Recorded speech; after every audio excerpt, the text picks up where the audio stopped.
오늘 주시는 말씀은 시편 104편 24절에서 35절, 요한복음 3장 1절에서 8절입니다. 제가 새번역 성서로 봉독하겠습니다. 주님께서 손수 만드신 것이 어찌 이리도 많습니까? 이 모든 것을 주님께서 지혜로 만드셨으니 땅에는 주님이 지으신 것으로 가득합니다. 저 크고 넓은 바다에는 크고 작은 고기들이 헤아릴 수 없이 우글거립니다. 물 위로 배들도 오가며 주님이 지으신 리워야단도 그 속에서 놉니다. 이 모든 피조물이 주님만 바라보며 때를 따라서 먹이 주시기를 기다립니다. 주님께서 그들에게 먹이를 주시면 그들은 받아 먹고 주님께서 손을 펴 먹을 것을 주시면 그들은 만족해합니다. 그러나 주님께서 얼굴을 숨기시면 그들은 떨면서 두려워하고 주님께서 호흡을 거두어 들이시면 그들은 죽어서 본래의 흙으로 돌아갑니다. 주님께서 주님의 영을 불어넣으시면 그들이 다시 창조됩니다. 주님께서는 땅의 모습을 다시 새롭게 하십니다. 주님의 영광은 영원하여라. 주님은 친히 행하신 일로 기뻐하신다. 주님이 굽어보기만 하셔도 땅은 떨고 주님이 산에 닿기만 하셔도 산이 연기를 뿜는다. 내가 살아있는 동안 나는 주님을 노래할 것이다. 숨을 거두는 그때까지 나의 하나님께 노래할 것이다. 내 묵상을 주님이 기꺼이 받아주시면 좋으련만 그러면 나는 주님의 품 안에서 즐겁기만 할 것이다. 죄인들아 이 땅에서 사라져라. 악인들아 너희도 영원히 사라져라. 내 영혼아 주님을 찬송하여라. 할렐루야. 아멘. 요한복음의 말씀은 설교 때 함께 보도록 그렇게 하겠습니다.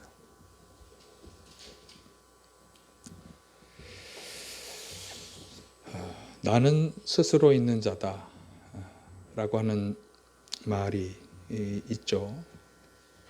그러니까 자신의 현재 모습이 있게 된 것은 전적으로 자기 자신의 힘과 노력과 살아온 인생의 걸음걸이의 결과이다.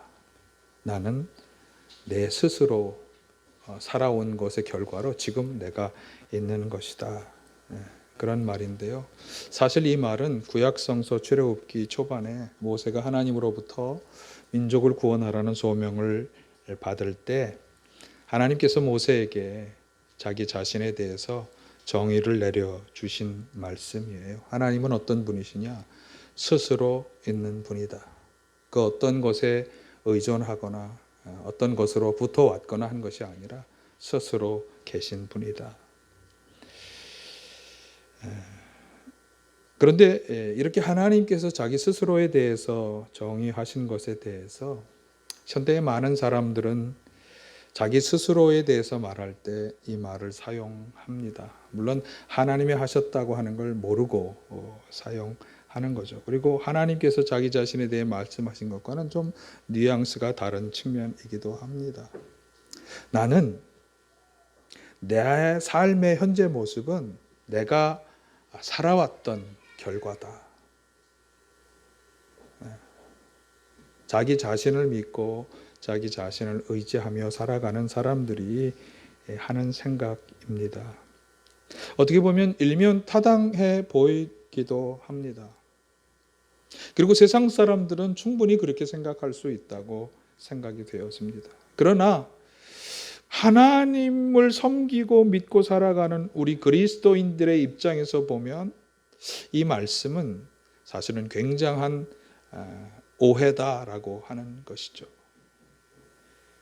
자기 스스로 삶을 개척하고 성장하고 발전해 와서 오늘의 내가 여기 있는 것이다 라고 한번 생각한다면 자, 이런 것을 한번 생각해 보시기 바랍니다. 자녀가 자기 어머니나 아버지가 만나서 사랑하고 부부가 되는 것에 관여할 수 있습니까? 그리고 부부가 서로 함께 살아가며 임신하고 태어나는 일에 그 자녀가 관여할 수 있습니까? 먹거리는 어떻습니까?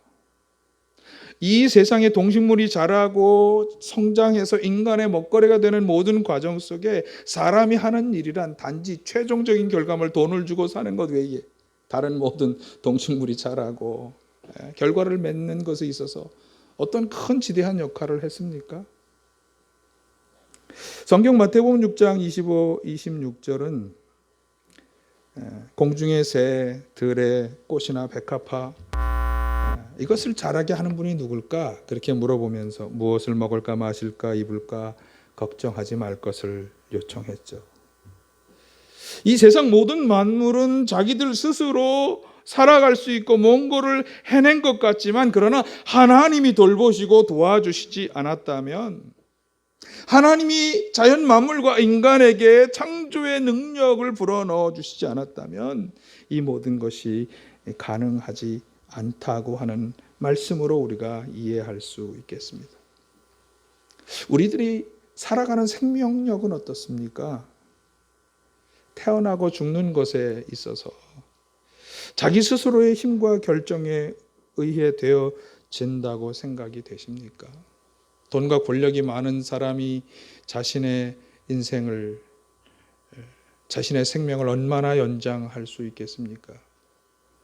진나라의 시황제라는 사람이 그렇게 불로영생을 꿈꾸었지만, 그래서 불사초를 얻기 위해서 그렇게 노력했지만, 그러나 그 결과 그는 어떻게 되었습니까? 사실 우리는 우리 자신의 생명의 주관자가 될 수 없는 것입니다. 게다가 죽음 이후에 어떤 일이 벌어지는지도 모르잖아요. 오늘 시편 기자는 다시금 우리를 일깨워 주고 있습니다. 24에서 26절을 보실까요? 저와 여러분을 포함해서 우리를 둘러싸고 있는 이 모든 것들, 심지어 이 세상의 모든 것도, 바다의 크고 작은 고기와 괴수, 리워, 야단까지도 다 하나님의 능력과 지혜로 창조되었다고 하는 고백이죠. 우리를 포함한 이 세상의 모든 것들은 다 창조주 하나님으로부터 창조된 피조물에 불과한 것입니다. 스스로 되어진 것이 아니라 하나님에 의해 되어졌다. 스스로 살아갈 수 있는 자력의 존재가 아니라 하나님의 돌보심 속에 살아가야 한다라고 하는 것을 말씀해 주죠. 그래서 27, 28절이 말씀하잖아요. 이 모든 피조물이 주님만 바라보며 때를 따라 먹이를 주시기를 기다립니다. 주님께서 그들에게 먹이를 주시면 그들은 받아 먹고 주님께서 손을 펴 먹을 것을 주시면 그들은 만족해 합니다.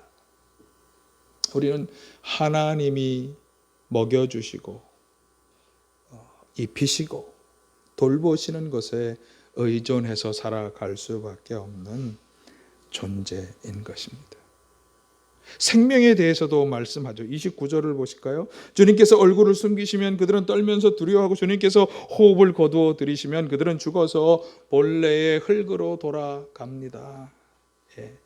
하나님께서 호흡, 생명의 숨을 거두어 가시면 흙으로 돌아갈 수밖에 없는 것이 우리들의 인생인 것입니다. 우리는 그렇게 연약한 존재인 것입니다. 이 코로나 바이러스를 보면서도 그 점을 분명하게 느끼게 되죠. 단 하나의 바이러스가 그것으로 인해서 우리가 얼마나 많은 공포와 두려움과 불안전 속에 온 세계가 떨며 살아가야 하지 않습니까?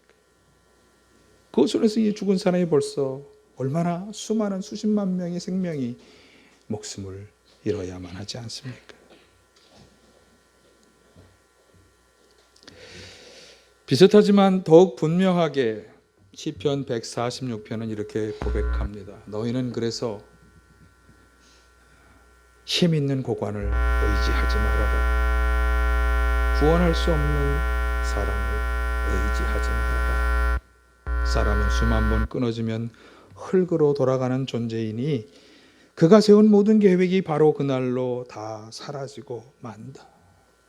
하나님을 자기 도움으로 삼고 살아가는 사람은 희망이 있고 복이 있다 말씀하고 있습니다. 그래서 하나님과 무관하게 혹은 어떤 우연한 사건에 의해서 빅뱅과 같이 이 우주가 탄생하고 그 안에 사람들이 살아가게 된 것이라고 생각하는 사람들, 그래서 자기 스스로나 과학의 힘을 믿고 의지하며 그것과 함께 살아가고자 하는 사람들, 그런 사람들이 어떻게 됩니까? 숨 한 번 끊어지면 모든 것은 다 끝장이 나고 말아지는 것입니다. 그런 것을 믿고 의지하며 살아가는 것을, 그런 것을 의지하거나 도움으로 삼는 것은 너무나 어리석은 일이 되는 것입니다. 우리가 분명히 알아야 하죠. 우리는 스스로 있게 된 존재가 아니라고 하는 사실이죠. 창조주이신 하나님이 창조하신 피조물이고요. 근본적으로 창조주이신 하나님께서 먹여주시는 것을 의지하며 살아가야 하는 존재인 것입니다.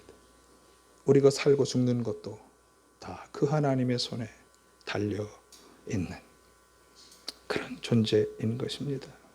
그래서 이 빨간 것 보실까요? 피조물인 우리는 하나님을 바라보며 하나님과 함께하는 삶을 살아가야만 하는 것입니다. 이것을 결코 잊지 마시기를 바랍니다. 자, 하나님, 창조주이신 하나님의 피조물로서 그분의 돌보심과 인도 속에 그분과 함께 살아가야 하는 존재이기 때문에, 자, 이것을 염두에 두고 하나님은 우리에게 또 다른 일을 행하시는 것을 오늘 104편 30절은 이렇게 분명히 말씀하고 있습니다. 30절, 주님께서 주님의 영을 불어넣으시면 그들이 다시 창조됩니다. 주님께서는 땅의 모습을 다시 새롭게 하십니다. 자, 우리를 창조하시고 돌보시는 하나님께서 피조물인 우리들에게 행하시는 아주 중요한 역사, 새 창조의 역사, 새롭게 하시는 역사가 있다는 것입니다. 하나님이 당신의 영을 불어넣으시면 만물은 다시 창조되고 새롭게 되는 것입니다. 자, 이 구절에서 우리가 이것을 분명히 보아야 하죠. 만물을 다시 창조하시고 새롭게 하시는 하나님의 역사는 하나님의 영의 역사다라고 하는 사실. 하나님의 영은 모든 만물을 다시금 새롭게 창조하시고 새롭게 하시는 일을 행하시는 것입니다. 오늘 또 다른 본문 요한복음 3장에 보면 유대교 지도자 중에 한 사람인 니고데모라고 하는 분이 예수님과 대화하는 장면이에요. 어느 날 밤 그가 예수님을 찾아와서 이야기합니다. 라삐님, 1, 2절, 선생님이 하나님께로부터 오신 분임을 압니다. 하나님께서 함께 하시지 않으면 선생님께서 행하시는 그런 표징들을 아무도 행할 수 없습니다. 자, 바리새파 사람으로서 유대계 지도자의 한 사람인 니고데모는 자, 한밤중에 찾아왔어요. 이건 다른 사람들이 알기를 원하지 않는 마음으로 온 거예요. 예수님께서 행하신 많은 치유의 기적들을 보고 놀라서 예수님께 말을 했습니다.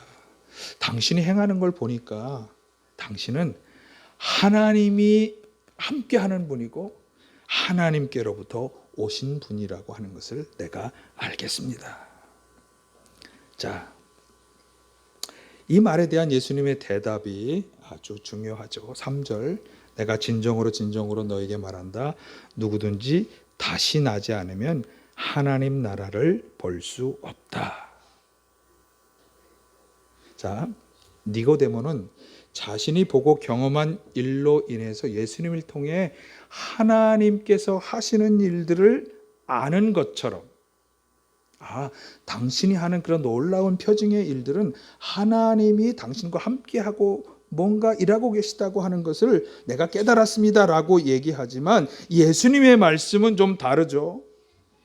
진정으로 하나님 나라의 역사들을 보고 알기 위해서는 다시 태어나야 한다. 자, 이 마지막 말씀, 하나님 나라를 볼 수 없다. 자,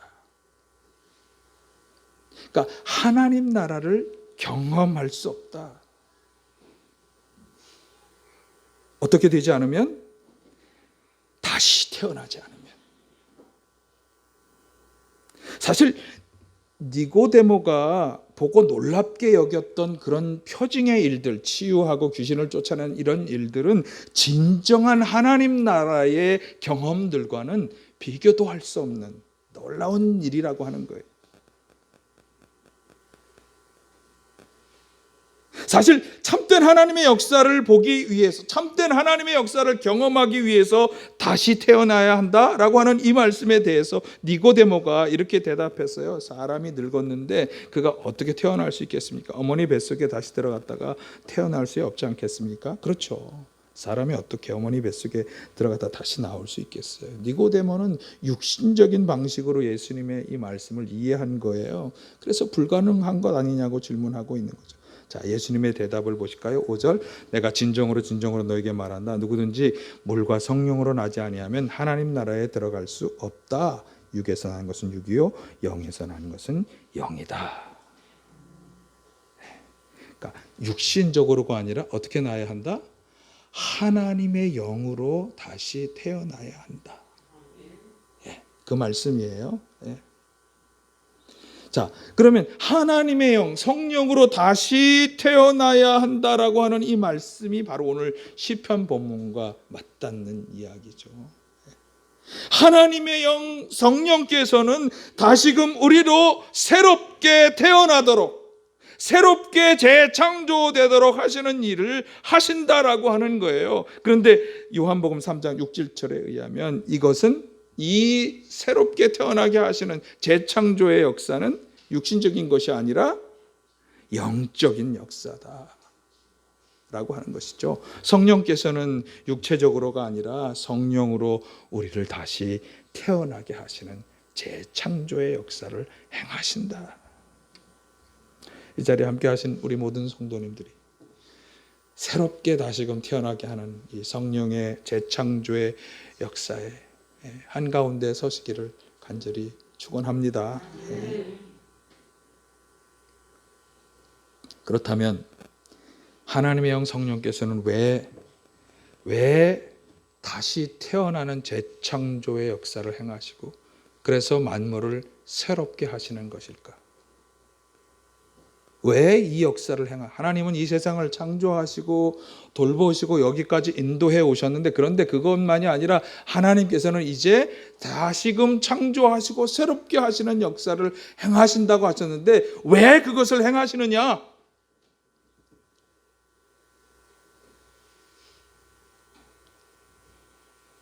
사실 예수님과 니고데모의 대화 속에 드러나는 것이기도 해요. 정리해서 말씀을 드리면 이런 거예요. 예수님께서 니고데모에게 성령으로 태어나야 한다고 말씀하신 건 니고데모가 참으로 하나님 나라의 역사를 보고 경험하기 위해서, 그 하나님 나라의 백성으로 살아가기 위해서 다시 태어나야 한다, 그렇게 말씀하신 거죠. 그러니까 성령으로 거듭나야만, 성령으로 다시 태어나야만 하나님과 그분의 나라의 역사를 보고 그 경험의 한가운데 설 수 있다. 자, 이 말은 초대교회에서 가장 극명하게 우리에게 보여주고 있는 것입니다. 자, 처음에 예수님의 제자들은 예수님이 죽는 것을 보면서 두려워 떨며 도망하고 고향으로 내려가고 숨는, 다락방에 숨는 그런 존재들이었어요. 그러나 그들이 성령으로 충만케 되고 다시 태어나는 경험을 통해서 그들의 눈이 밝아졌어요. 그들의 눈은 두려워하는 것을 넘어서서 하나님의 역사를 보게 했어요. 하나님이 자신들을 통해 무슨 일인가를 하려 하시는지를 깨닫고 그 역사의 한가운데 참여하는 사람이 되었어요. 하나님 나라의 역사의 한가운데 중심 인물들이 되었다라고 하는 거죠. 무엇을 통해서? 성령으로 다시금 태어나는 역사를 통해서. 예수님이 지금 니고데모에게 이 말씀을 하시는 이유는 니고데모를 비롯한 당시 유대교 지도자들에게는 바로 이 역사가 필요했던 거예요. 어떤 역사? 성령으로 다시 태어나 새롭게 되는 역사. 그러니까 당시 예수님 당시나 초대교회에 예수님을 핍박하고 방해했던 사람들, 유대교 지도자들, 그런 사람들은 사실은 예수님이 볼 때 하나님이 하시는 일을 눈 감고 깨닫지 못하고 그 일을 방해하던 사람들이었어요. 예수님이 공개적으로 공생의 기간 동안 계속 그들과 긴장관계를 유지하며 비판하고 위선자라고 꾸짖으신 이유는요, 그들이 오랫동안 자기들이 믿고 확신해왔던 율법에 얽매여서 진정한 하나님의 뜻을 헤아리지 못하고 하나님 나라 역사에 오히려 걸림돌이 되고 있었기 때문이에요. 예수님께서 볼 때 당시에 그 유대교 지도자를 비롯한 많은 이스라엘 백성들은 변하지 않은 채로 옛날의 그 상태 그대로 머물러 전통과 자기 생각에 사로잡혀 다른 사람을 받아들이지 않는 배타적인 삶을 살아가는 그런 집단이 되어 있었다라고 하는 것이에요. 마치 새로운 물이 흘러 들어오지 않는 고인 연못이 썩어 들어가는 것처럼, 썩어서 마실 수도 사용하실 수도 없는 그런 상태에 있었다. 예수님의 그들에 대한 비판의 주요 내용을 한마디로 정리해 두는 것은 마태복음 15장 7절에서 9절입니다. 보실까요? 위선자들이여, 이사야 선지자가 너희를 두고 한 적절히 예언하였다. 이사야 선지자의 29장 13절 이하의 말씀을 인용한 거예요. 이 백성이 입술로는 나를 공경해도 마음은 나에게서 멀리 떠나 있다. 그들은 사람의 훈계로 교리를 가르치며 나를 헛되이 예배한다. 이 백성이 입으로는 나를 섬긴다, 나를 공경한다, 나에게 예배한다고 하지만 그 마음은 나에게서 멀리 떠나 있다. 하나님이 원하시는 것, 하나님이 뜻하시는 것에 대해서 관심을 가지기보다 자기들이 어떻게 살아가야 하는지, 얼마나 잘 살 수 있는지 그것에 대해 관심을 가지고 오히려 세상의 훈계와 교리를 가르치고, 그래서 그들이 예배하는 예배, 내가 받을 수 없는 예배가 되었다. 저는 사실 이 말씀을 읽을 때마다 예수님이 예수님 당시의 유대교와 이스라엘 백성들에게 하신 아주 신랄한 비판이지만 오늘 저에게, 우리에게 하시는 비판의 말씀으로 들려집니다. 이사야 선지자가 이야기했던 포로기의 이스라엘 백성들의 모습, 예수님이 비판하셨던 예수님 당시의 유대교 이스라엘 백성들의 모습이 이런 모습이었을 뿐만 아니라 다시 2000년이 지난 오늘날 저와 우리 모두에게도 똑같이 해당하는 예수님의 비판의 목소리를 잘 대변해주고 있는 구절입니다. 왜 종교 개혁자들은 중세 가톨릭 교회를 비판하며 개신교회를 시작했을까요? 왜 존 웨슬리 목사님은 영국의 성공회를 떠나 감리교회를 다시 시작하셨을까요? 내가 지난주 5월 24일이 존 웨슬리 회심 기념 주일인데요. 왜 그렇게 되었을까요? 하나님을 섬긴다고 하지만 하나님의 뜻보다 자기들의 뜻이, 자기들이 옳다고 여기는 것이 거기에 집착하고 어떤 변화를 가져오지 않았던 그런 상태. 그래서 하나님을 예배한다고 하지만 하나님께서 보실 때는 그 예배를 받아줄 수 없는 그런 헛된 예배. 저는 이 말씀을 묵상하며 마음이 굉장히 아팠어요.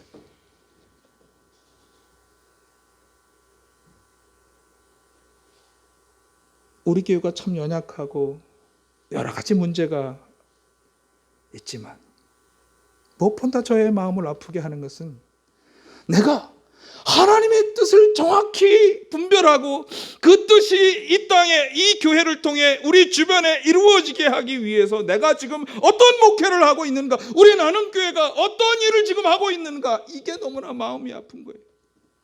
정말 입술로 공경하고 섬긴다고 말하고 나는 교회에 어떤 일을 우리가 한다고 하지만 정말 우리의 마음이 하나님에게로 향하고 있는가?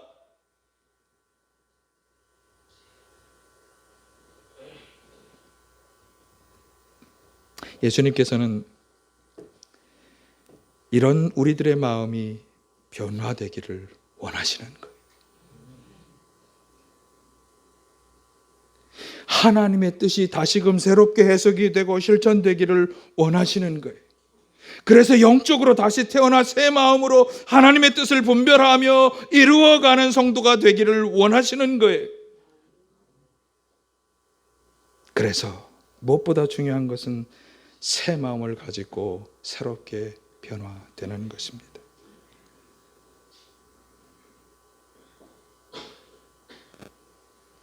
계속 과거의 상태와 내가 옛날에 가졌던 어떤 신념과 신앙에 머물러 있는 것은 하나님이 원하시는 게 아닙니다.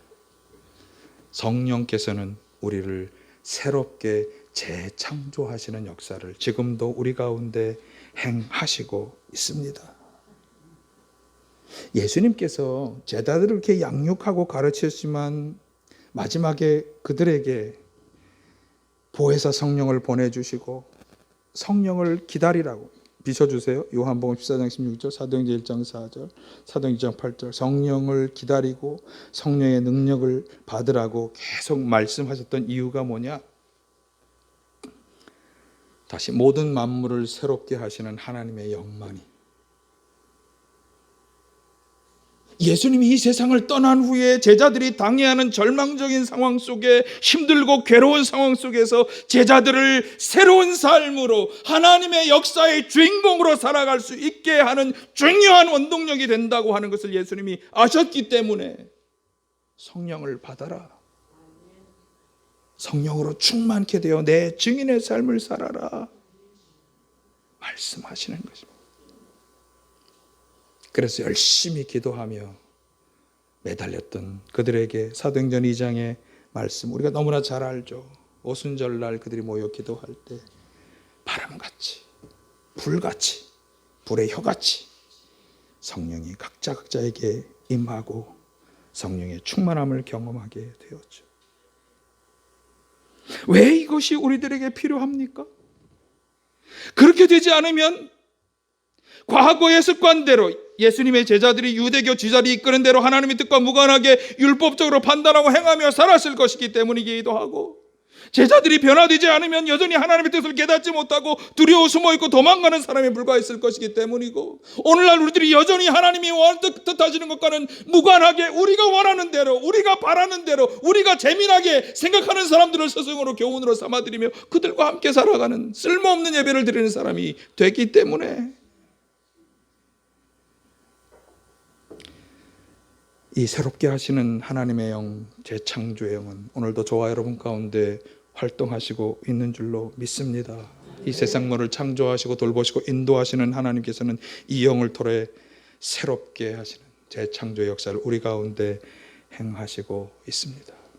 성령께서는 인격적인 분이시죠. 우리가 그분을 인정하고 우리의 죄악을 솔직히 고백하고 회개할 때 초대교회 성도들처럼 간절히 모여서 간절히 구하는 기도를 드릴 때 우리 가운데 임하실 것이며 충만케 해 주실 것입니다. 변화의 역사를 이루어 주실 것입니다. 우리는 지금 성령의 시대를 살아가고 있습니다. 요엘서에서 이야기했던 성령의 마지막 날 내 영을 부어주리라고 하는 이 말씀은 이 시대에 이루어졌습니다. 새롭게 하시는 성령의 역사, 재창조와 새롭게 하시는 역사의 주인공이 다 되시기를 바랍니다. 마음을 새롭게 하시고 변화를 받아 하나님의 기뻐하시고 온전하시고 신령한 뜻을 잘 분별해서 하나님의 뜻을 온전히 이루어가는 하나님의 나라의 역사의 한가운데서는 우리 모두가 다 되시기를 간절히 바랍니다. 사랑의 아버지 하나님,